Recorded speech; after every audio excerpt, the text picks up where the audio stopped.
We continue with the academic session, Research Misconduct, Continuamos con by la sesión Dr. académica Arad Mala conducta de Smashan investigación and por Dr. la Mircea Frost. doctora Tarmashan y por el doctor Tashmashan y la doctora Crosses.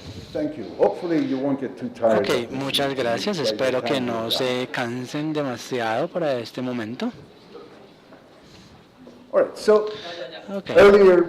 Entonces, más adelante hicimos una charla de alto nivel sobre la importancia de la mala conducta en investigación. Ahora vamos a enfocarnos un poquito más en qué es lo que es y qué hacemos al respecto, cuáles son los casos, cómo se manejan y de nuevo, quiero que sea tan interactivo como puedan. Por favor, pueden interrumpir, hacer preguntas. Tengo algunos estudios de caso que podemos discutir a medida que lleguemos al final de esto. De nuevo, de una manera muy rápida para repetir que toda la fundación, yo digo de la empresa de la investigación, yo lo llamo así porque en verdad es como la actividad principal que llevamos a cabo en la academia y se basa en unas pocas, como en los principios fundamentales que mencionamos más adelante, es la confianza, es la ética, es el compartir la información, la confiabilidad de lo que publicamos y lo que decimos,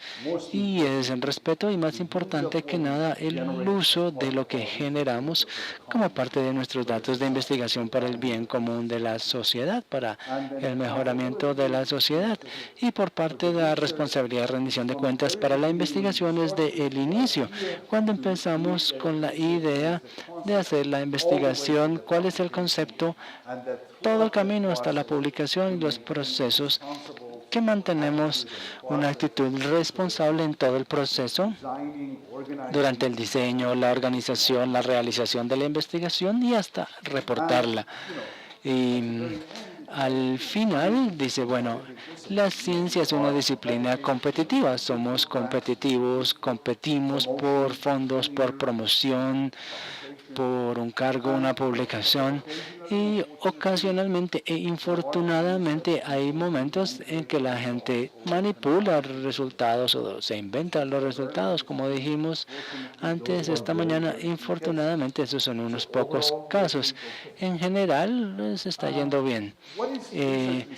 ¿Qué es mala conducta en investigación? Y creo que es muy importante distinguir entre cuál es el término mala conducta en investigación de mal comportamiento, comportamiento no ético. De hecho, esto es algo muy específico. Se define como falsificación, invención o plagio en el reporte, ya sea en la realización o los reportes de los datos. Son muy específicos, entonces de eso hablamos. Entonces, si miramos a los Estados Unidos, la política de los Estados Unidos para la Oficina de Ciencia y Tecnología dice que la mala conducta de investigación se define como la invención, falsificación o plagio en la realización, reporte o en la revisión o en el reporte de los resultados de la investigación, y es importante entender que esto también es en la propuesta. Entonces, lo que pasa es que cuando entregamos una solicitud a la mayoría de las agencias de financiación, ellas de hecho revisan para ver si hay elementos que vienen de otras publicaciones o de las propuestas de otras personas que fueron financiadas o no financiadas. Es todo el ciclo de vida de la investigación lo que se mira. Y luego, si miramos al Código Europeo de Conducta, dice que la mala conducta de investigación tradicionalmente se define como falsificación, invención o plagio. En la propuesta de realización o revisión de la investigación o en el reporte de los resultados de investigación, ven que es casi idénticos entre los dos. Es un estándar universalmente adoptado. Invención, falsificación o plagio. Todo lo que sea mal comportamiento no ético o que viole algún otro código de ética. Entonces, ¿qué significa esto? Muy simple. Invención es inventarse los resultados, registrarlos y citarlos. Cuando hablamos en Estados Unidos, en la Unión Europea dice, si es que se inventan los resultados, ¿no? Entonces hay ligeramente como una definición más amplia, pero la idea es básicamente si se inventan unos resultados. Y luego falsificación es la manipulación de los materiales, equipos, procesos de investigación o cambiar o omitir datos o resultados que la investigación no esté precisamente representada. Y de nuevo, si miramos a la invención, es una falsificación, perdón, es bastante amplia la definición. No es si se toma una muestra de datos o un conjunto de datos económicos y, bueno, digo, no me gusta, debería estar cerca a 3.2 y mis resultados son 3.8, entonces voy a bajarlo un poquito hacia 3.2 para poder tener una buena tasa, una buena curva. Si uno está utilizando equipos para generar los datos, si uno está haciendo, como por ejemplo, un secuenciamiento de genoma y se manipula, eso es lo que ellos dicen, ¿no? Si uno está usando los equipos para eso, o si uno está utilizando diferentes materiales. Por ejemplo, si uno sabe que al utilizar el químico A, uno va a obtener un resultado mucho mejor o mucho más claro para sea que el análisis que se esté haciendo. Y luego se termina utilizando eso. O si estamos de nuevo, y como les mencioné a mis colegas en las ciencias del comportamiento, si por ejemplo hay ciertos patrones de comportamiento o trazas que probablemente van a dar resultados positivos si se utilizan eso en vez de algo que es más apropiado. Entonces, eso es también. Entonces, ya sea el material o los procesos, y cambiar u omitir datos. Y de nuevo, omitir datos es importante porque muchas veces, si uno tiene, por ejemplo, algunos datos y unos empiezan a no mostrar una línea recta y uno tiene estos picos, entonces si los omito para que los datos se vean más bonitos, eso es ya parte de este concepto general de falsificación. Y de nuevo, la Unión Europea dice es manipular los materiales, equipos o procesos de investigación o cambiar o eliminar datos o resultados sin justificación.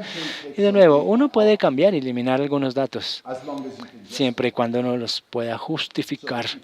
Entonces, si tomamos muestras y simplemente ocurre que se contamina la muestra o un resultado y se reportaron claramente, se puede omitir y luego se puede definir. Simplemente hay que hacer una nota a pie de página, explicar, eso es lo que quieren decir si hay justificación. Pero si es sin justificación para dar los resultados, entonces ya es falsificación. El plagio esencialmente es cuando uno utiliza el trabajo, ideas, resultados, palabras de otra persona y no se les da crédito. De nuevo, si uno cita a alguien pero lo está colocando como referencia o como cita, es perfectamente aceptable, con una excepción. La mayoría de los journals hoy en día esperan que no se pase del 30 a 35% dependiendo del campo, del artículo, de hecho sean citas. Uno no puede escribir un artículo donde 100% sea tomar trabajos de otros y simplemente darles crédito. Eso no es una publicación. La mayoría de los artículos ahora, de hecho, los journals cuando se les da, ellos tienen software que utilizan de la misma manera en que en la presentación anterior yo les mostré con la diapositiva que teníamos de MIT y los procedimientos de la Academia Nacional de Ciencias. Ellos de hecho corren este software de diferentes bases de datos, artículos que tienen en el campo y buscan esa comparación para que no exceda este límite. De nuevo, el Servicio Nacional de Salud se refiere al plagio como el uso no autorizado de ideas o métodos únicos obtenidos por una comunicación privilegiada como una revisión de un manuscrito o una solicitud de fondos. Esto quiere decir que si uno es parte de un proceso de revisión de pares para una tesis, para un estudio, un artículo donde uno obtiene información privilegiada, protegida y uno va y usa esa información para su propio beneficio, entonces se considera en los Estados Unidos como plagio Y de nuevo hay algo también que se llama autoplagio, o es cuando uno toma su propia palabra y la sigue repitiendo una y otra vez con pequeñas modificaciones.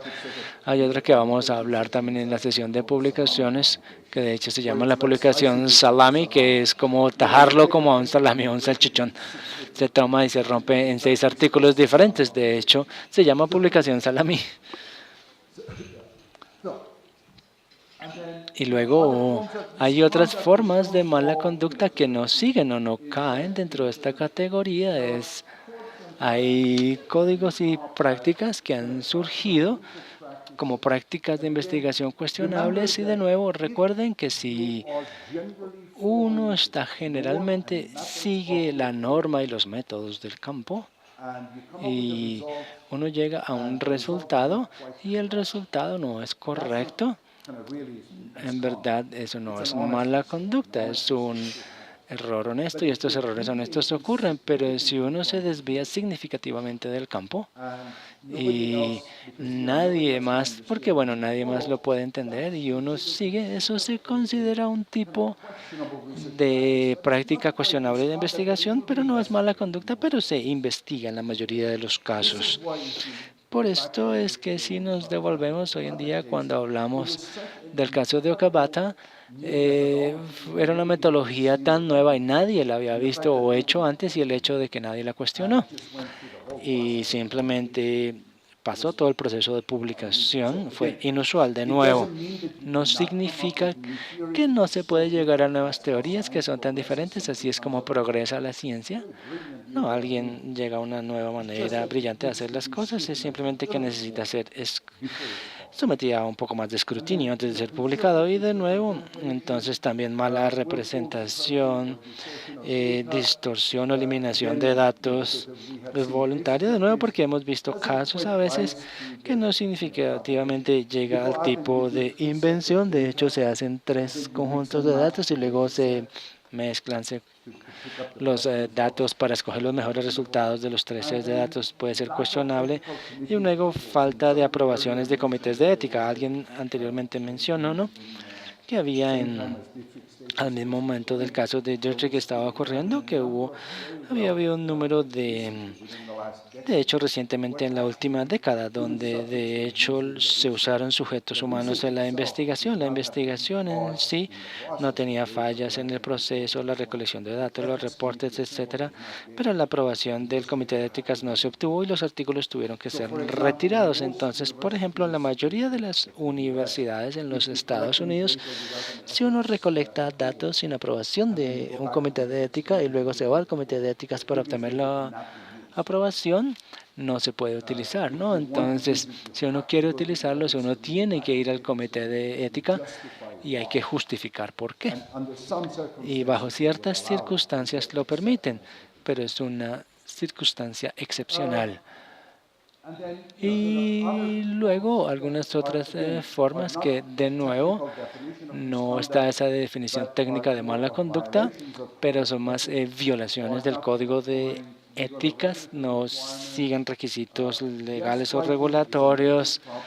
No, a veces hay un problema como en escritor invitado. La mayoría de las universidades ahora de hecho lo han prohibido en Estados Unidos, y esto es cuando de hecho uno escribe un artículo o a uno se le paga. Solía ser más común en el campo médico. La compañía farmacéutica de hecho escribía un artículo con los datos que habían generado y le pagaban para ponerle los datos. Pareciera como si alguna publicación hecha por alguien de reputación, ¿no? Entonces, y luego este es otro que vemos bastante cada vez en la mayoría de las instituciones hoy en día, como están manejando esto, haciendo verificación de antecedentes de la calificación, donde la gente de hecho está de cierta manera falsificando sus estudios o algo así, o no representándolos bien. De hecho, algunos años cuando yo apliqué para un trabajo, yo era el vicerrector asociado para investigación en la Universidad de California en San Francisco por unos años y apliqué a un trabajo.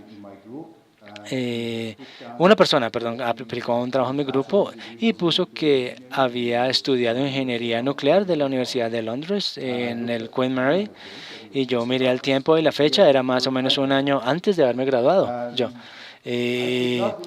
no recordaba a este tipo. Y viene y empecé a hacerle preguntas. Y le pregunté, entonces, ¿usted fue a la Universidad de Londres? Y me dijo, sí, sí, sí, señor. Y le dije, entonces dije, conoció, entonces, estudió en esta universidad, Queen Mary, sí, y se recuerda al profesor Streich. Y me dijo, por supuesto. Sí, maravilloso. Yo le dije, no, yo fui allá. Y de hecho el padre era de hecho el rector, no tenía nada que ver, era el rector de mi colegio de bachillerato. Entonces empecé a presionarlo un poquito más, ¿no? Y a la final entonces resulta que de hecho no se había graduado de esa universidad, pero pasa.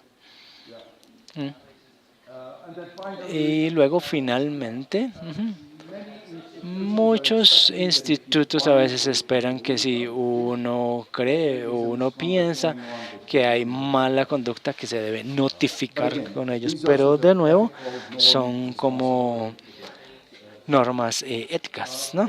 De nuevo, como yo dije, es en verdad muy poco, de 1986 al 2005, dependiendo del campo, el rango y quién hizo el estudio, el rango es de 2 a 10%.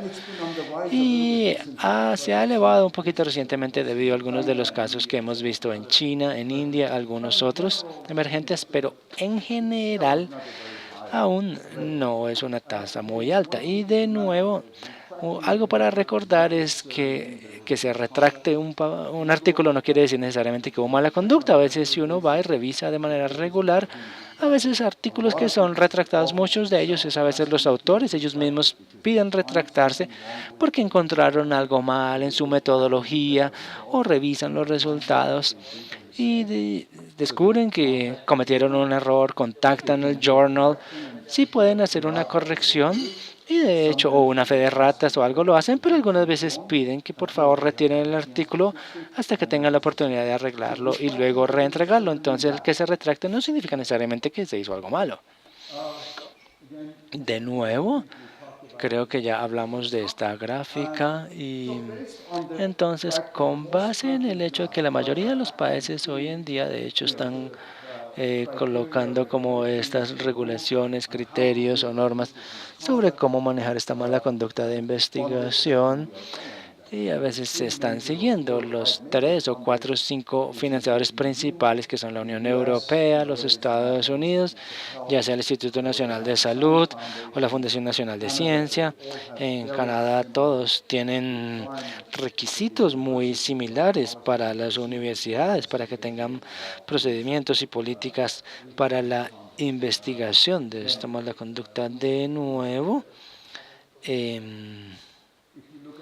si miramos a la Fundación Nacional de Ciencia, esencialmente se dice que la Agencia Nacional, que los investigadores tienen que cumplir, etcétera, etcétera. Pero, ¿qué significa esto? Es que como una institución que está recibiendo fondos federales o fondos de una agencia o de Canadá, uno está obligado a tener un proceso individual. Por ejemplo, entonces si yo soy el oficial de integridad de investigación, entonces es a quien pueden acudir confidencialmente y hacer la acusación de mala conducta y ese individuo luego entonces tiene que seguir el proceso. A veces se habla generalmente de 3 etapas, ¿no? El número 1 es que dentro de un periodo de tiempo, normalmente 3 días, una vez haya una acusación, tengo que revisar los hechos y las cifras y determinar si hay probabilidad de que se desacredite o no. Muchas veces, en verdad, no es mala conducta de investigación, es simplemente una disputa de autoría. Algunas veces alguien viene y dice, Merced robó mis datos, está plagiando mis datos, y luego yo hablo con Merced y dice, quiere ser coautor del artículo o no. Entonces, no es en verdad mala conducta. Es más un asunto de, tenemos una disputa de quién debe ser el autor, ¿no? Pero si determino que hay una credibilidad, entonces los requisitos es que entonces voy a hablar con el decano de la facultad y creamos un comité con experticia en el campo, que luego va a hacer todo el proceso de revisión de evidencia de la persona que está haciendo la acusación. Se revisan la evidencia que haya, se habla con la gente, se hacen las entrevistas y a propósito este proceso es extremadamente confidencial, muy confidencial, porque un gran número, no sé cuál es el porcentaje, pero en mi tipo de trabajo yo diría que una vez investigan más o menos 45-55% terminan siendo no válidos. Y entonces uno quiere arruinar la reputación de las personas. Entonces, ese proceso no es controlado como en mi oficina. Es solo una persona, uno de nuestros abogados que trabaja en mi oficina. Matt y yo somos los únicos que vamos a conocer del caso. No discutimos con nadie más. Obviamente nuestro vicepresidente, nuestro vicerrector de investigación, ¿no? Y a veces alguien de la oficina también ayuda para preservar la confidencialidad de algunos profesores en el comité. Todos entienden la importancia, pero al inicio del proceso nosotros les recordamos a todo el mundo sobre la confidencialidad, entonces de hecho es un proceso muy confidencial. Luego hacemos esta solicitud al final de la investigación, hacemos la investigación si el comité de investigación ha determinado que hay suficiente y han identificado áreas específicas de que hubo mala conducta, ya sea invención, plagio, falsificación. El último paso es lo que llamamos una investigación formal. En esa etapa, parte del mismo comité, se agregan miembros adicionales al comité y se hace una investigación exhaustiva. Es casi como un proceso legal. La persona puede llevar a su abogado si quiere hacerlo, su abogado, y luego en ese punto tenemos que decirles de dónde vino la acusación. Hasta ese punto es confidencial. Pero en la investigación formal, porque se tiene el derecho a saber quién es y luego tener la defensa. Entonces, al final del proceso, si la investigación comprueba mala conducta, entonces, dependiendo de si el comité hizo las recomendaciones o no, nosotros enviamos las recomendaciones al decano adecuado para revisión y acción. Y luego, si hay financiación de NFC, de la Unión Europea, del Instituto Nacional de Salud, le enviamos el archivo y la revisión. Normalmente, si se ha seguido todo el proceso, ellos revisan la documentación que les enviamos y la aceptan. Y luego ellos escogen su propio sanción adicional que no tiene nada que ver con nosotros. En ese punto es entre nosotros y la agencia financiadora. Entonces la universidad en ese punto ya no está involucrada. Y si vamos a la Oficina de Integridad de Investigación, por ejemplo, en la Oficina del Instituto Nacional de Ciencia, tienen algunos de sus casos allí. Lo que hacen típicamente, lo más común es que ellos le prohíben a uno o evitan, de cierta manera, lo vetan para que reciba fondos federales por un número de años, 3 años, 5 años, dependiendo de eso. A veces incluso es un veto de por vida. También implementan restricciones sobre los comités nacionales, etcétera. Y de nuevo, a veces, si se han tomado a veces casos, lo llevan como un caso penal y de hecho se investiga a las personas por fraude, porque en algunos casos se considera que de manera fraudulenta se estaban usando fondos del gobierno federal para propósito de la investigación. Hay casos, de hecho, donde de hecho lo han llevado hasta casos penales, pocos, pero son donde la persona intencionalmente y con conocimiento lo hizo.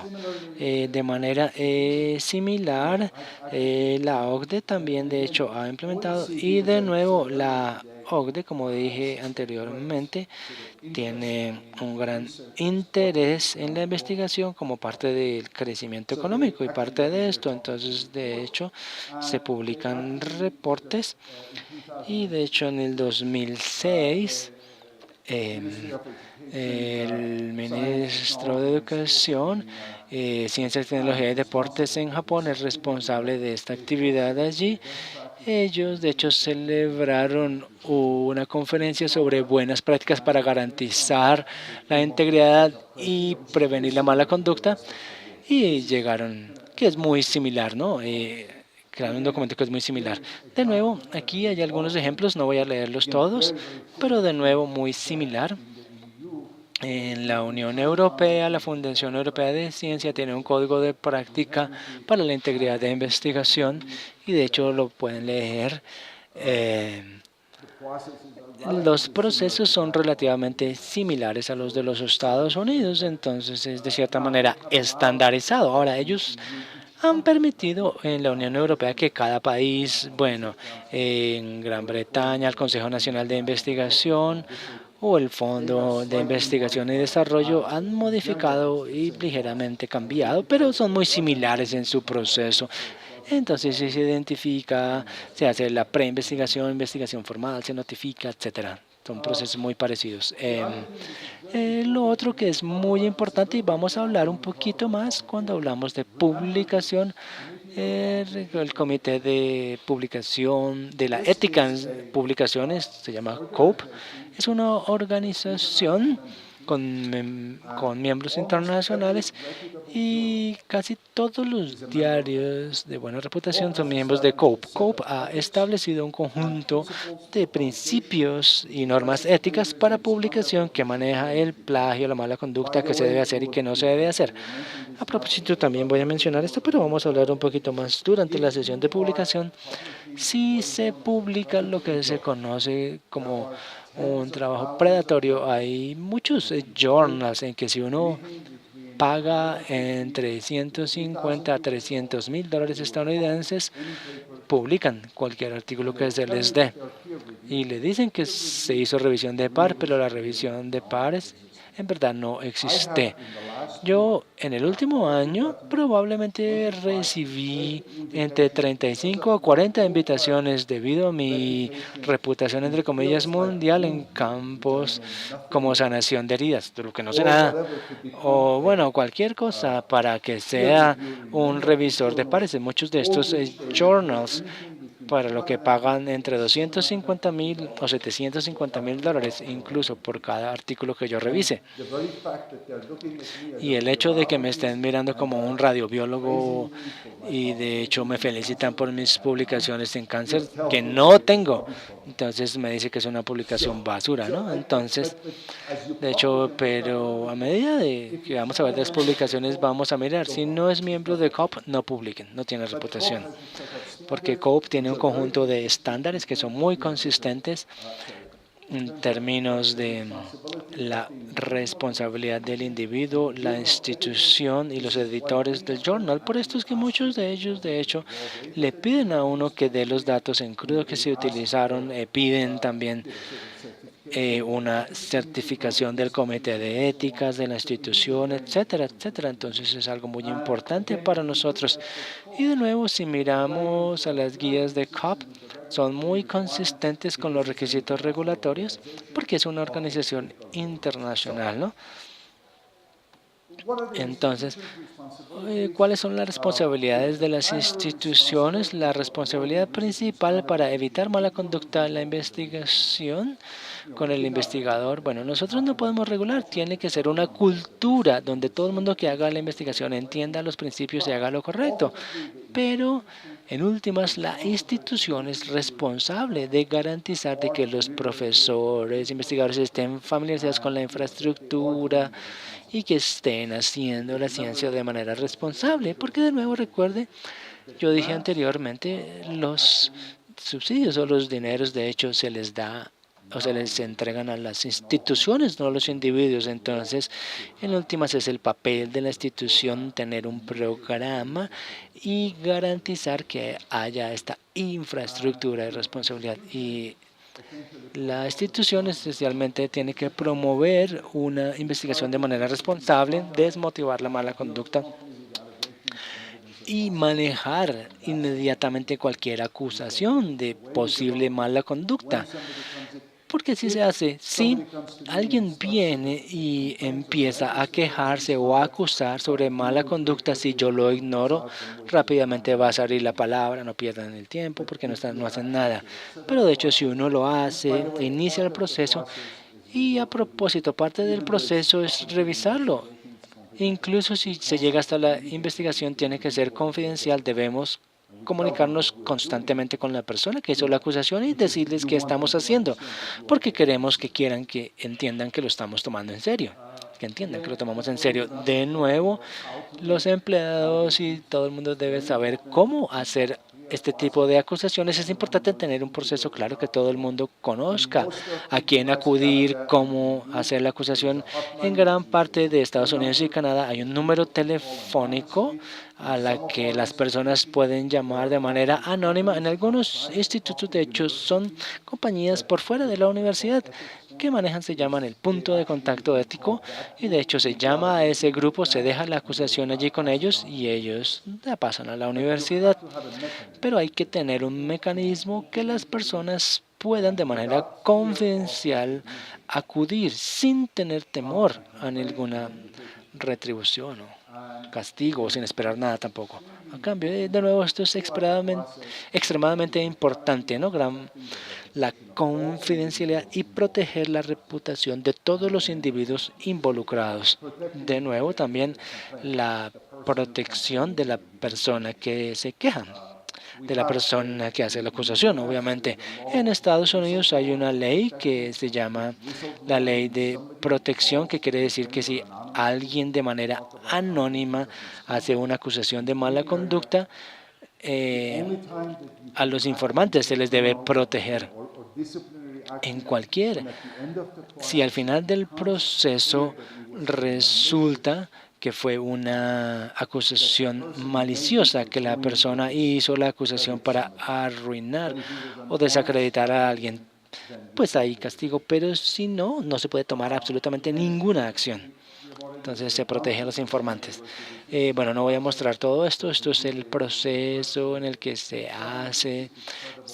descubre para ver si es creíble, se hace la preinvestigación, luego la investigación formal o la averiguación y luego la investigación formal, y al final se hace la publicación. Las responsabilidades de los supervisores, el investigador principal. Obviamente, de nuevo, debemos asegurarnos de que haya una cultura en el grupo, de que la gente pueda hablar de manera abierta, venir a uno como investigador principal como el primer punto si hay alguna preocupación. Hay que fomentar la discusión y la crítica. Es muy importante. Alguien antes mencionó que si se ha establecido un criterio de que los datos se revisan, de hecho es una de las partes de la ciencia, ¿no? ¿Cómo sabemos? Porque la gente que tiene muchos secretos no quieren compartir los datos con nadie más en el grupo, que quieren únicamente darles resultados de alto nivel. Siempre hay que hacer más preguntas, profundizar, porque son señales. No significa que haya mala conducta, pero simplemente son señales que debemos conocer.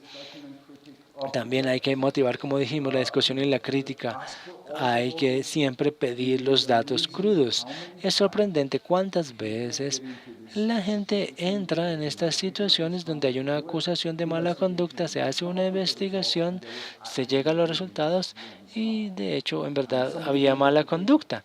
Alguien se había inventado los datos y uno se sienta con el director del laboratorio, el investigador principal. ¿Cómo ocurrió? ¿Se estaba 2 años? Bueno, nunca vi los datos crudos. Yo confié en el estudiante de posgrado que me estaba dando los datos.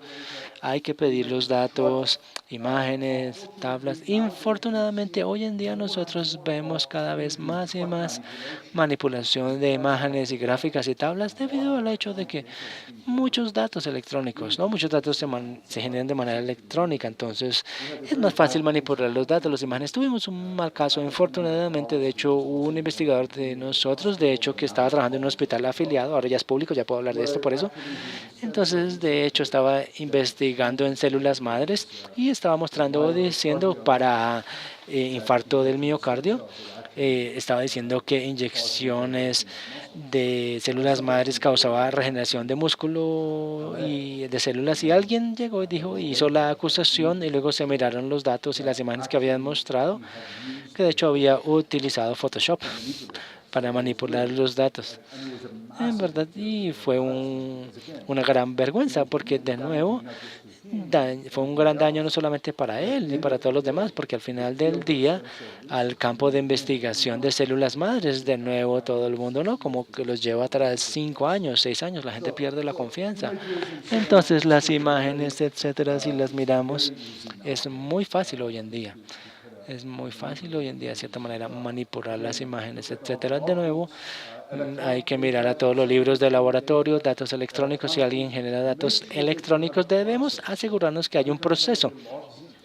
Cada vez que alguien se registra, hay un archivo, un registro. Yo sé que Excel es un sistema fácil, yo lo utilizo, pero es lo peor que podemos tener, ¿no? Y parte de la razón para esto es porque típicamente lo que pasa es que con Excel es muy fácil entrar y cambiar las celdas, pero no hay seguimiento de quién lo hizo, cómo se hizo, ¿no? Entonces hay que pensar al respecto, porque debemos tener un sistema de rastreo, ¿no? Entonces todos estos libros de registro, logbooks, se pueden mirar a medida que se empiezan a utilizar registros electrónicos. Hay que mantener este tipo de historial. De nuevo, cuando tenemos resultados de alto impacto, que es como, wow, increíble, hay que empezar a desconfiar un poquito. No que haya algo malo, sino, bueno, hay que verificar 2 veces, 3 veces antes de enviarlos. El caso de Okabata, estaban tan ansiosos de publicarlo porque era un hallazgo supuestamente muy importante, increíble, que todo el mundo en el proceso no lo revisó. ¿Qué hacemos si somos acusados de mala conducta de investigación? Si hay una acusación en contra de nosotros, hay cosas que podemos hacer. Lo primero es que inmediatamente, incluso antes de la acusación, es mantener registros. Por favor, mantengan registros exhaustivos y completos de la investigación, tanto como sea posible, porque eso es lo que nos salva gran parte del tiempo de las acusaciones, o si algo cuestiona o las informaciones. Entonces, esto es cuando hacemos una investigación en general. El principio es que si no lo tenemos por escrito, si no podemos mostrarlo, no se hizo. Entonces la documentación, algo tan simple como eso. De nuevo,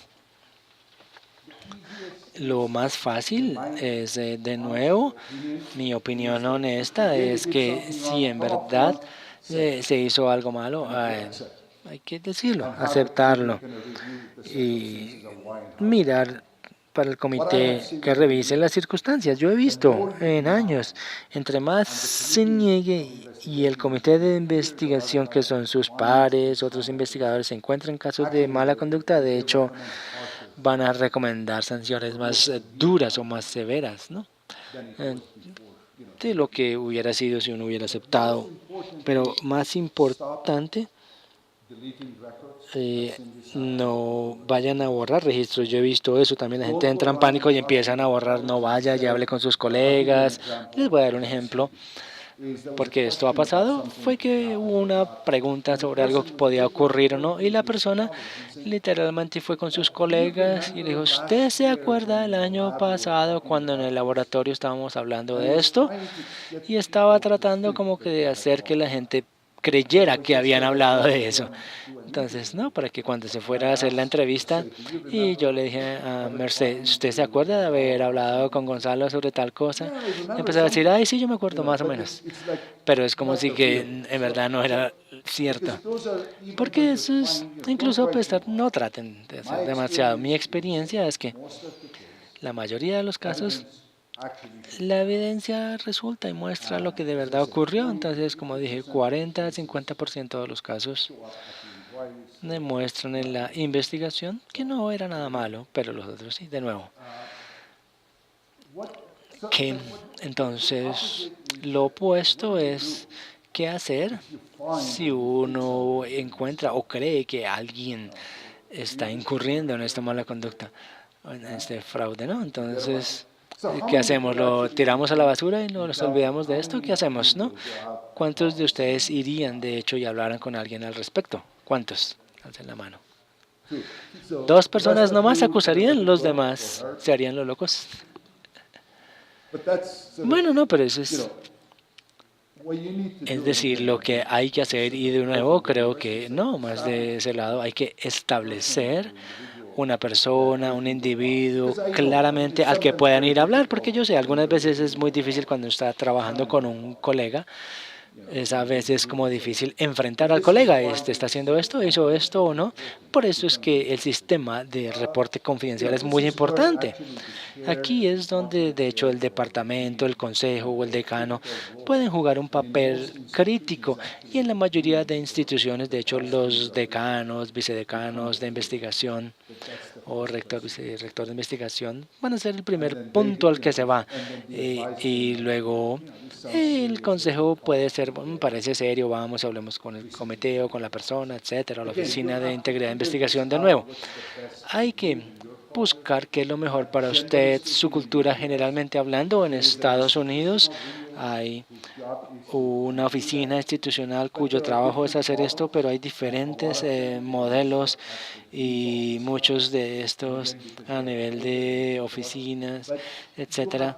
Pero tenemos incluso en universidades de diferente a veces, ¿no? Entonces hay que mirar a la institución, etcétera, ¿no?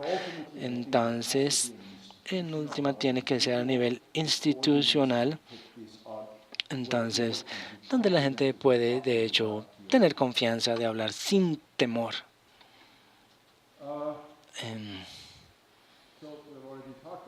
Entonces, esto es muy interesante. Una manera interesante de mirar a fondos de la NIH está en total libertad de hacer la investigación que quiera, siempre y cuando que llegue a estas conclusiones. ¿Ok? Ahora, pues, obviamente suena chistoso, ¿no? Pero, de hecho, a veces no es tan claro, ¿no? Entonces es importante que a veces muchas compañías farmacéuticas hacen eso, ¿no? Entonces, a veces las compañías pagan a los investigadores para que hagan investigación y lleguen a X resultado. Había de hecho estudios controversiales, no solamente con medicinas, la industria del tabaco por años y años y años financió investigación así. De hecho, fue el domingo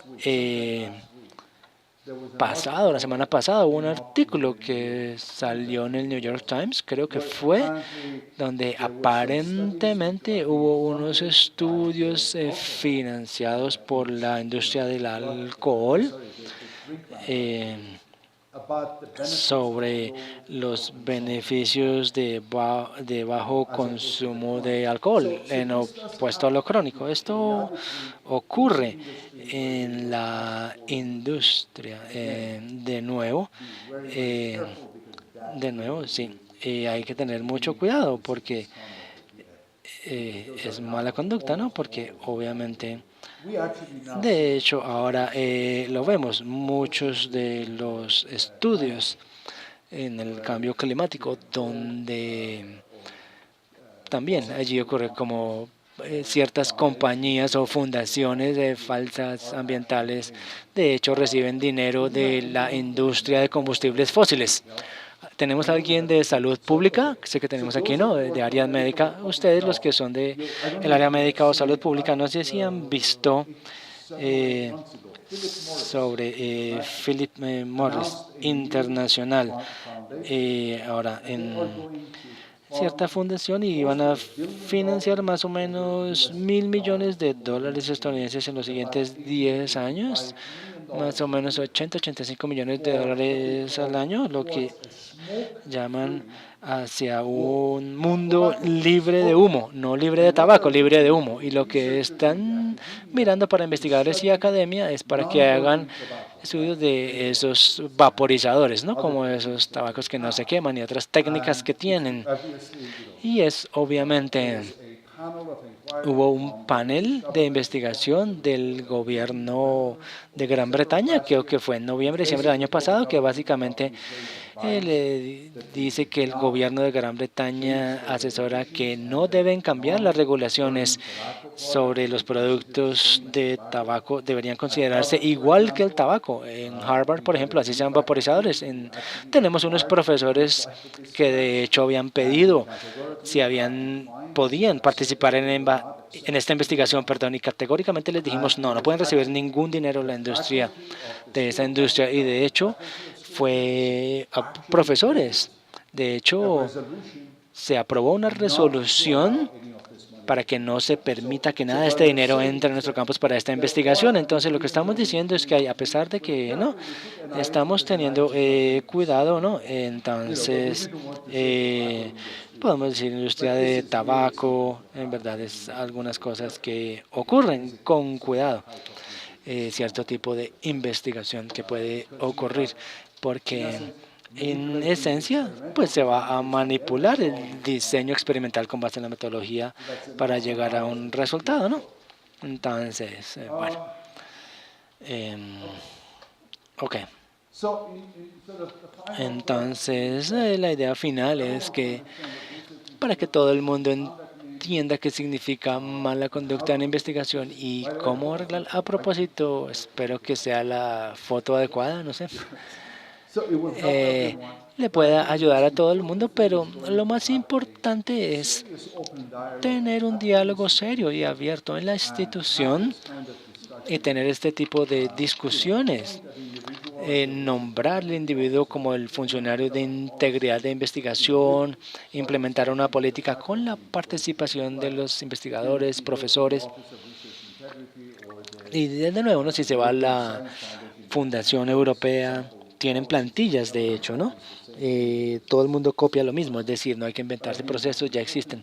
Lo más importante es un diálogo y permitir que los individuos puedan ir a un sitio para hablar al respecto y para que los investigadores también, de hecho, hablen entre sí sobre esto y hablar con ellos. Obviamente, en varios años, algunos de los casos más serios de mala conducta que yo he tenido la mala fortuna de tener que lidiar o investigar con algunos de estos casos, y estos casos a veces donde los estudiantes venían a mí y dicen, mire, yo tengo preocupación de este artículo que mi consejero o mi asesor está haciendo esto, y luego hacemos la investigación y a veces sí resultan ciertas. Entonces hay que darles a los estudiantes, pregrado, posgrado, y porque a veces están en un laboratorio, porque muchas veces son los estudiantes de posgrado los que recolectan los datos, ¿no? Son los estudiantes los que hacen gran parte del trabajo.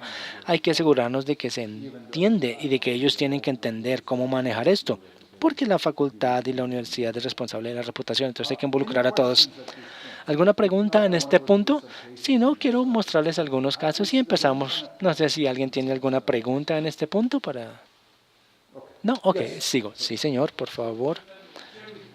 ¿Cuál es su punto sobre la caridad, las fundaciones de caridad, creo? Sí, bueno, o lo que se llama en inglés cherry picking, perdón, o selección de investigación. Bueno, sí, esto es como cierta práctica de investigación cuestionable, ¿no? Porque en verdad está como en el punto más o menos entre fabricación y falsificación, ¿no es así? Porque, de hecho, para los que no saben qué es cherry picking, es cuando se tiene un conjunto de datos y se escogen los datos que son mejores para representar. Entonces, por eso se mencionan las malas prácticas, ¿no? La mala práctica, ¿no? Entonces, a veces se escogen 3 muestras de agua y la que encaja mejor, ay, sí, usemos esa. Sí, claro, exactamente. Hay pregunta o comentario fuera de micrófono.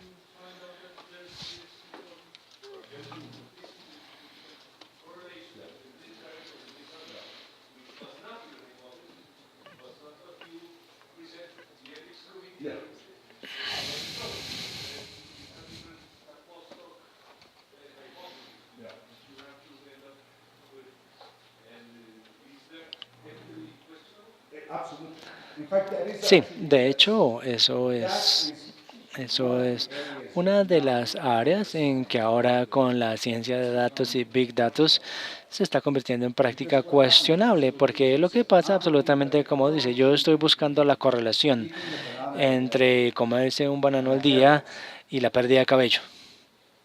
¿Ok? No la encuentro. Entonces digo, puedo decir, y bueno, si busco, por ejemplo, comerse una banana por la mañana y perder el cabello. Y aquí está. Hay 25 hombres que se quedaron calvos y comen banana por la mañana. Digo, ay, bueno, déjeme mirar a la edad. Si tienen más de 50 o menos de 50, ¿no? Yo sé que suena tonto, pero puede ser así. Es una buena manera de amplificar la estupidez de estas prácticas, ¿no? Y es que digo, me di cuenta que 4 de ellos tenían más de 50 años. Entonces ahora de un momento a otro mi hipótesis se convierte. Los hombres de más de 50 que se coman un banano antes de las 9 de la mañana pierden el cabello. Y lo publico. Y de hecho se está convirtiendo en un problema serio. Porque no hay, de nuevo, se me olvidó, Marcel, no estábamos hablando de esto anoche, es que el proceso tradicional es que uno tiene una hipótesis, uno tiene una metodología, tiene los datos o va y los busca, ¿no? Y esto comprueban o desaprueban la hipótesis, pero infortunadamente tiene razón. Ahora con Big Data es casi al revés, ¿no? Estamos invirtiendo en el proceso. Miramos los datos, que nos muestran los datos y saco la hipótesis. Me la invento, ¿no? Sí, de hecho es un tema difícil.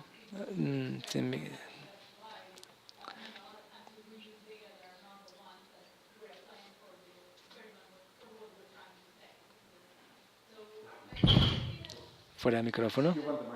Sí, por favor, si usas el micrófono, más fácil, gracias.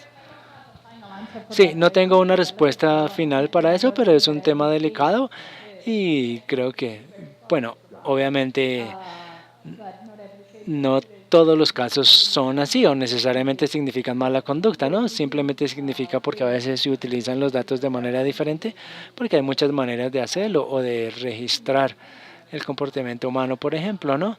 Entonces, puede que haya algo que encontramos que no se acomoda, ¿no? Entonces, hay un valor a veces en esto, ¿no? En los datos. ¿Puedo comentar al respecto? Sí, claro. Te doy un ejemplo de una investigación que hicimos con estudiantes de medicina de primer año. Estamos mirando el cambio en la mortalidad infantil en los últimos 10 o 12 años. Y descubrimos que el diagnóstico no era fácil de encontrar porque los niños estaban muriendo en Colombia, pero encontramos, por ejemplo, un conjunto de diagnósticos que eran bastante precisos, ahogamiento, por ejemplo, y nos concentramos allí en niños menores de 5 años que se ahogaban en Colombia por 10 años. Sonaba algo impresionante y encontramos que el protocolo original era la mortalidad infantil en general, pero publicaron, bueno, sobre el ahogamiento en Colombia a cierta edad, entonces no sé si hay preocupación ética allí, no, yo creo que en el campo, como tenemos una categoría amplia de mortalidad infantil y se empezaron a enfocar en mortalidad infantil de cierta edad, ¿no? O bueno, sí. Entonces, creo que ahí no se había definido específicamente qué eran lo que iban a buscar, ¿no? Más que la mortalidad infantil y una amplia campo de causas potenciales. Eso estaba bien, incluso bajo la categoría de publicación Salami podría calificar o no. Si se hubieran encontrado 17 patrones diferentes y se hubiera decidido tratar cada uno diferente, pero creo que en este caso, siempre caso se tuviera la muestra amplia de mortalidad infantil, se cubrió el rango de edad, la publicación que se estaba mirando, perfectamente ok. Perfecto. Muy bien. ¿Alguna otra pregunta o comentario? Si no, entonces quiero que empiecen a responder preguntas por mí. De una manera muy rápida, voy a entrar un poquito más en detalle sobre el caso de Diederik Stapel. Recuerden que esta mañana les dije que Diederik Stapel, un psicólogo muy famoso y que de hecho fue reconocido como el padre de la psicología observacional, se convirtió en el decano de la Facultad de Ciencias en la Universidad de Delberg. Después, en 2011, las primeras acusaciones surgieron, etc. Aquí hay algunos hechos. Esto, de hecho, hubo dos comisiones diferentes que establecieron dos grupos diferentes para investigar. De hecho, bueno, tres, porque hubo también un comité nacional, dos de la universidad y un comité nacional, tres comités. El comité Levitt, el comité Nord y el Drenthe. Espero pronunciarlos bien porque están en holandés. Hubo tres comités. Aquí está la página web si están interesados. Ahí está la versión PDF.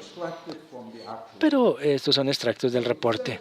Dice que 3 investigadores juniors en el Departamento de Psicología entraron en sospecha cuando vieron algunas irregularidades en las publicaciones y fueron a hablar con el rector. Resulta que antes de hablar con el rector, antes de eso, varios otros investigadores juniors, profesores, habían expresado sus preocupaciones, pero aquí hay algo de, o él era uno de los, era el decano y un investigador muy reconocido, entonces la gente dijo, no, es el decano, usted es un investigador junior, un profesor junior, y si quiere pues un ascenso o un cargo fijo, no, entonces en toda su investigación había gran involucramiento entre él y el estudiante, un estudiante de posgrado, etcétera, muy involucrado en el diseño, discusión, metodología, cómo lo vamos a hacer, qué vamos a hacer, pero cuando se trataba de la recolección de datos, era el trabajo de él, recolectar los datos. Entonces, él recolectaba los datos y supuestamente tenía una entidad externa que recolectaba los datos y luego se volvía a poner en contacto con los estudiantes y le decía, aquí, analícelos. Esto lo sabía todo el mundo. Todo el mundo sabía que Staple lo hacía así. Estoy seguro que, bueno, los estudiantes estaban muy contentos porque no tenían que hacer mucho, pero bueno. Y luego, supuestamente había esta compañía o instituto independiente a los que él les pagaba asistencia de investigación por recolección de datos, entonces estaba procesando pagos a alguien. Pero de nuevo, la falla del sistema, nadie decía, bueno, usted está usando nuestro dinero para pagarle a alguien $1,000 al mes. Bueno, me estoy inventando el número. ¿Dónde están los registros? ¿Quiénes son ellos? ¿Dónde los encontramos? ¿Cuál es su... ¿Dónde está el contrato? De nuevo. Y luego, una vez había como completado los, o tenía los sets de datos completos y codificados, se los daba a su colega o investigador o estudiante de posgrado, etcétera, y empezaban a escribir la publicación. Entonces, es más o menos como los puntos más importantes de estos reportes que muestran, ¿no? Entonces, surgen, ¿cuáles son los principales problemas con este caso? ¿Cuál es el papel de cada uno? ¿Podría implementarse, no? Estas son las preguntas para ustedes. ¿Cuáles fueron los principales problemas en el proceso? ¿Cuáles eran los roles? ¿Alguna idea? ¿Qué es lo primero que se les ocurre? La recolección de los datos, ¿no? ¿Cuántos de ustedes han ido y recolectado los datos para los estudiantes de posgrado en vez de enviar a los estudiantes de posgrado que recolecten los datos? ¿Cuántos de ustedes investigadores principales van y recogen los datos? No, pues ahí ya está. De nuevo, si miramos a esta lista, había alertas, cosas que han debido notarse por mucho tiempo. Nunca ha debido progresar tantos años. ¿Por qué los institutos estaban permitiendo esos pagos sin cuestionarlos? ¿No? Entonces, de nuevo, el hecho de que se habían hecho acusaciones previas, pero nadie había actuado al respecto porque era el decano y un investigador reconocido. De nuevo, una de las razones por las que la integridad o la oficina de integridad de investigación tiene que estar a veces fuera de las facultades a nivel de la vicerrectoría de investigación. Yo soy independiente de todos los decanos, yo no le reporto a ningún decano. Ser una vicerrectoría, en cierta manera, mi trabajo, y no quiero decir que está mal hacerlo diferente, pero mi trabajo es proteger la integridad de la institución.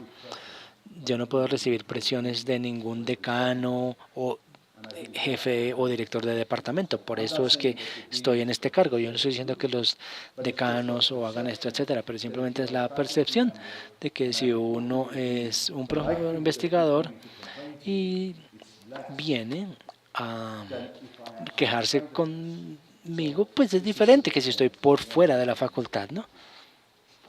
Y de nuevo, la conclusión del reporte es que los estudiantes doctorados deben tener por lo menos 2 asesores o mentores y que estén mirando los datos.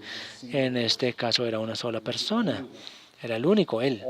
Entonces todo él, no, él era no como el comité de tesis de una persona. Entonces, como una falla del sistema. Yo no sé si es práctico o no, pero se utiliza, ¿no? ¿Cómo se maneja acá? Es un comité, ¿no es cierto? Claro. Entonces, ahora establecieron un comité de sustentación que debe garantizar que el estudiante recolectó los datos, ¿no? Debe haber un moderador de integridad de la investigación a donde la gente puede ir. De nuevo, era algo que no tenían y es en gran medida el hecho de que cuando entraron las quejas nadie actuó porque era el decano y no iba a hacer nada, ¿no?, para publicar. Y todos los datos de investigación deben estar disponibles en Harvard. En 7 años nosotros tenemos todos los datos de investigación, tienen que mantenerse por lo menos como mínimo 7 años, a menos que haya razones para guardarlos por más tiempo. Si se está haciendo un estudio de salud longitudinal o económico, etcétera, pero no se pueden destruir los datos por 7 años después de la finalización de la investigación. Ese es el tiempo mínimo. Y también debe haber manuscritos para indicar dónde están los datos, cómo se pueden evaluar. La mayoría de los journals ahora de hecho piden esto. Pero de nuevo, hay que conocer, ¿no?, ese criterio y registrarlo de quién y cómo puede acceder a los datos. De nuevo, preguntas.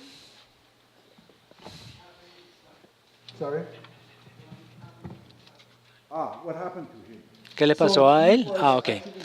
De hecho, le quitaron el PhD, su carrera académica terminó, obviamente. Luego lo otro, hace 2 años también lo encontraron culpable de no fraude en ese momento, pero él tuvo que pagar una sanción equivalente a 1 año y medio de su salario. Y hace más o menos 1 año, no me acuerdo dónde fue, hubo una investigación por el mismo panel gubernamental que hizo la investigación original para mirar si deberían someterlo a cargos penales adicionales. Eso no se ha decidido aún. Y si hay cargos penales, probablemente va a ser fraude, que significa que todo el dinero adicional que se le dio a él fue fraude. Tuvimos un caso en Estados Unidos, esto fue probablemente hace 4 años. Hubo una investigación o un investigador de VIH, está en uno de los casos aquí, en otro caso que tengo para los ejemplos, el caso de Hong Hakes, donde él tuvo, creo que fue más o menos como un fondos de $7 millones del Instituto Nacional de Salud y aparentemente él había descubierto lo que podría haber sido una vacuna que hubiera prevenido la infección con el VIH. Por lo menos era lo que decía su publicación. Y una de las cosas que él hizo es que cuando él recibió este dinero del NIH, fue de hecho estudiar la vacuna para ver si era efectiva o no. Y él utilizó un modelo animal utilizando conejos.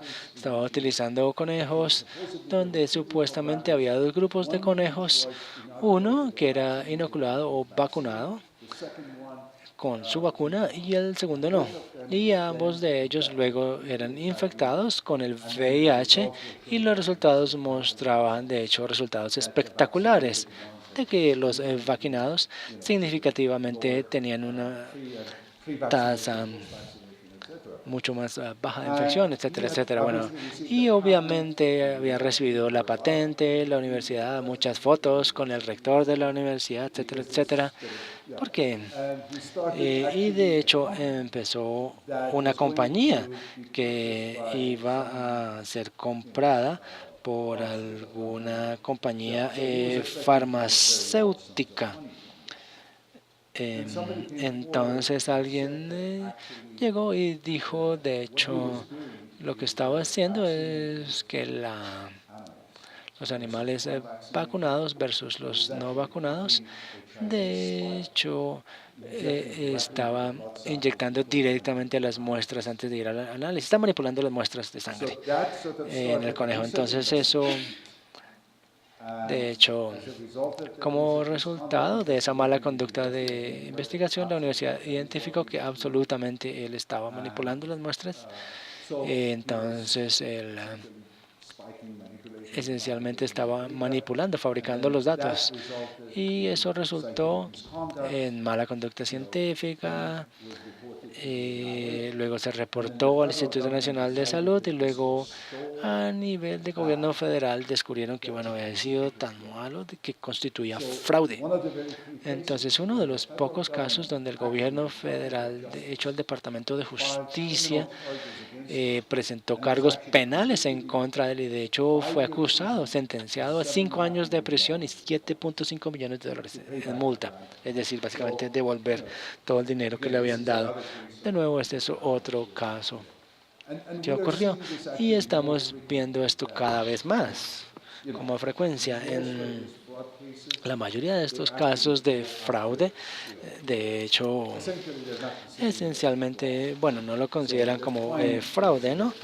Pero los financiadores quieren recuperar su dinero y un número de financiadores privados, de hecho, yo he conocido casos donde, de hecho, sí, les piden que devuelvan el dinero. Entonces, si se tiene un investigador, no sé, digamos la Fundación Gates financió la investigación y hubo mala conducta y se comprobó que había habido falsificación, plagio, etcétera.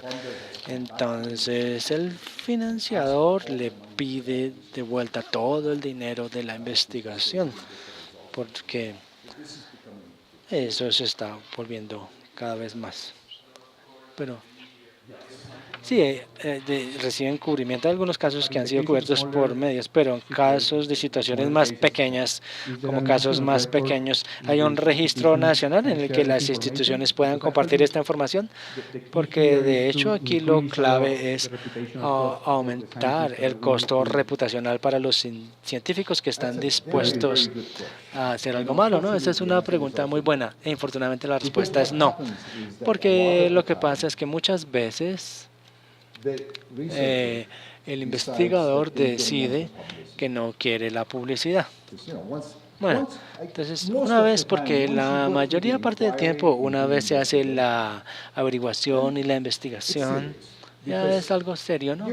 Porque durante o hacer la averiguación quiere decir que los colegas o algún otro profesor con experiencia en el campo ha mirado a su investigación y se ha dado cuenta que hay suficiente sospecha para llevarlo a una investigación. Y si uno piensa sobre el sistema legal, la investigación es difícil, ¿no? Entonces, mientras que la averiguación es más como algo policíaco, ¿no? Se hace una pequeña para mirar si el crimen ocurrió o no, pero generalmente cuando se trata de ir a la corte a veces no hay suficiente evidencia. Entonces, ¿qué pasa? Es que durante la investigación, si el profesor o si se determina que, bueno, va a haber problemas, entonces no quiero meterme en problemas, entonces ofrecen renunciar. Y las instituciones, infortunadamente, muchas veces tampoco quieren mala publicidad, porque a pesar de que pueda ser el investigador A, pero siempre va a ser en la universidad tal. Entonces, lo que hacen muchas veces es que llegan a un acuerdo donde usted renuncia y firma un acuerdo de confidencialidad, un acuerdo legal, y no podemos hablar al respecto. Entonces, infortunadamente, termina siendo el problema de otra persona. Ha habido bastante discusión recientemente en los medios científicos sobre si debemos o no continuar con esta práctica, o si ha llegado el momento en que una vez alguien es acusado, o bueno, es mejor una palabra, si alguien se confirma la acusación de mala conducta, si debe publicarse o no. Y en cierta medida, por ejemplo, el Instituto Zuckerman, del fundador de Facebook, ellos defienden, o parte del argumento es que dice que si hay mala conducta científica, tiene que decirnos quién es, quién fue y ponerlo en una página pública web. Esta es una de las condiciones que ellos tienen para todos sus fondos y eso no es negociable. Si no se acepta, no se puede recibir el dinero. Hay cierto movimiento para hacer esto un poco más abierto, pero pues no sé qué tan rápido o cómo va a cambiar, qué tan pronto. ¿Ha habido acusaciones con respecto a ciencias sociales?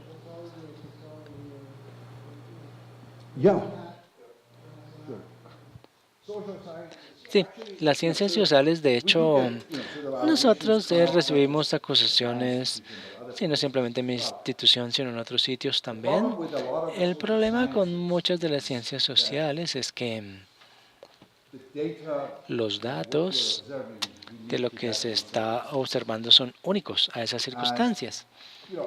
Y yo no creo que sea sustancialmente diferente en términos de los hallazgos o de que haya una tasa más alta, pero lo que a veces o lo que usualmente vemos si se está haciendo algo en medicina, en física o química, uno puede ir a los números duros y son iguales, etcétera, ¿no? Se pueden replicar. En ciencias sociales muchas veces es situacional. Lo que se observa hoy en día puede que no. Si miramos a este grupo de estudiantes comportamental o no, no es lo mismo como otro grupo de estudiantes. Y creo que allí es donde muchas de las acusaciones que salen usualmente son problemas de reproductibilidad, ¿no? Porque el procedimiento experimental no fue bien definido, entonces alguien va a replicarlo. Y dice, bueno, yo escogí 5, 10 o 15 estudiantes de artes, de la actuación, y no puedo obtener los mismos resultados. Pero el hecho de que habían 10 estudiantes, usted usó 10 y yo usé 10, no quiere decir que sean las mismas circunstancias. Entonces yo creo que el problema más grande que vemos allí en las ciencias sociales ahora, y creo que Mercedes va a hablar de esto en el programa de manejo de datos, es la reproducibilidad. Y creo que va a ser mejor para las ciencias sociales, o sería mejor para las ciencias sociales, en mi opinión personal, pasar del concepto de reproductibilidad. No, porque hay que decir, no puedo exactamente replicar lo que hicimos. Lo puedo hacer en medicina, puedo tomar 15 pacientes con condiciones cardíacas específicas, darle la misma medicina y ver, ¿no? Eso es lo que está en ciencias sociales. Entonces, en cierta medida es cómo se define la metodología, cómo se hace. Ese es el problema que vemos bastante. Pero infortunadamente alguien intenta hacer lo que uno hizo y viene y dice, bueno, hubo algo mal, quizá se inventaron los datos, pero a veces no son. Hemos visto esto nosotros no simplemente en psicología, lo vemos incluso no en sitios como geología, antropología. En antropología se ve bastante. Alguien, por ejemplo, dice algo muy interesante, ¿no? En un grupo y observó algo muy interesante en un grupo, pero a veces hay buena razón. Hay un caso que yo conozco, una buena razón a veces es porque desde que la primera persona fue y se reunió con ese grupo indígena o nativo, ya han ido otros grupos, otros 5 grupos que fueron allá. Entonces ese grupo indígena ya no es tan salvaje ni tan inocente como lo era cuando la primera persona se encontró con ellos. No habían tenido contacto con civilización, ahora sí, ya más. Entonces hay cambios ambientales, pero esto no necesariamente significa que se inventaron los datos. Es simplemente la definición. Sí, perdón, usted. Ajá. Sí, creo que depende también bastante sobre qué tipo de ciencia social se estaba hablando, ¿no? Y si es cuantitativa o cualitativa, pero por lo menos en términos de los datos, hay más casos irreproducibles, obviamente, ¿no? En las ciencias sociales, claro. Sí, pero simplemente porque se coloca o se tiene la habilidad de replicarlo o no, pues tampoco quiere decir que sea bueno o no. Creo que en las ciencias sociales muchas veces lo que yo he descubierto aquí, ustedes definen las ciencias sociales un poquito diferente de lo que a veces lo hacemos en Harvard y en otras universidades.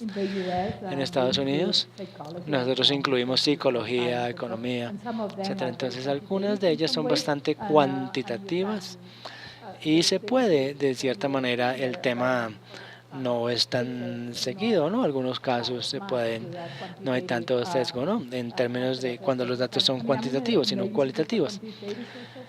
Pero cuando son las ciencias sociales más puras, creo que para muchos de la investigación cualitativa, como dije, tratar de tener un diseño de estudio muy riguroso desde el inicio podría ayudar a incluso tratar de manejar esos casos, ¿no? A encontrar esos casos y demostrar, claro, que quizás es un tema del contexto, de la complejidad, pero de un caso al otro, pero es parte también del diseño de la investigación, cómo se puede manejar. Y no simplemente tratar de convertir las observaciones que son cualitativas a cierta medida para medidas cuantitativas que sean fáciles o difíciles de reproducir, ¿no? No muchas veces. Los datos cualitativos son muy importantes, obviamente, ¿no? Pero en algunos casos ese sería como el enfoque. Sí, y creo que es un buen punto que hace Merced, porque nosotros definimos ciencias sociales un poquito diferente. Para nosotros, cuando hablamos, por lo menos en Harvard, algunos de nuestros pares, eso incluyen economía, ciencia política, psicología, ciencias políticas, antropología, algunas de la sociología, etcétera, ¿no? Entonces están bajo la sombrilla de lo que nosotros llamamos sociales comportamentales. Es una unidad cuando hablamos de social comportamental. Esos son, ¿no? Cubren en general esos. Y allí es donde están las diferencias a veces. Vemos esto, no tanto acusaciones de mala conducta, sino quejas de sesgo en las ciencias políticas, porque muchas veces los científicos políticos tienen una opinión y diseñan de cierta manera los estudios para probar su opinión, más de, no, eso es lo que escuchamos, ¿no? Muchas más quejas. Y vemos esto incluso en los medios, dicen, esto es un estudio sesgado, etcétera, ¿no? Entonces, también han escogido cuidadosamente la audiencia, etcétera, ¿no? Ok, ¿alguna otra pregunta, comentario? Si no, muchas gracias, de verdad, muchas gracias.